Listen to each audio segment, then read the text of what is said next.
សុបិនក៏បានរួមប្រពន្ធគេដែលឈ្មោះកនិកាចាក់ចូលទឹកសមុទ្រអ្នកទាំងអស់គ្នាដោយសារតែគេអត់ស្រឡាញ់កនិកានេះទេ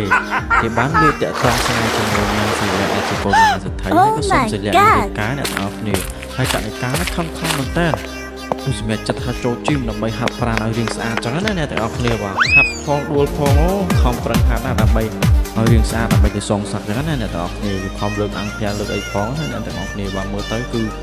បាទគួរឲ្យអាណត្តិខ្លាំងមែនតើហាត់យ៉ាងណាក៏នៅតែទ្រាំដែរអ្នកទាំងអស់គ្នាបាទវាយបដាហាត់លើកអង្គាផងមើលទៅគួរឲ្យអាណត្តិខ្លាំងមែនតើរយៈពេលក្រោយមកកនិកាខ្លាយជាស្រីស្អាតអ្នកទាំងអស់គ្នាហើយគេក៏បានយករំភ្លើងដើម្បីទៅសងសឹកជាមួយនឹងសុបិនដែលកំពុងតែរៀបការជាមួយនឹងស្រីលក្ខដែលជាកូនមហាសេដ្ឋីអ្នកទាំងអស់គ្នាគេក៏បានដើរចូលរោងការហើយក៏ឃើញសុបិនហើយនិងស្រីលក្ខកំពុងតែរៀបការមួយគ្នាបន្ទាប់មកកនិកាក៏បានយករំភ្លើងបាញ់សុបិនស្លាប់ទៅដល់អស់គ្នាហើយបន្ទាប់មកកនិកានិងស្រីលក្ខទៅស្រឡាញ់គ្នាហើយ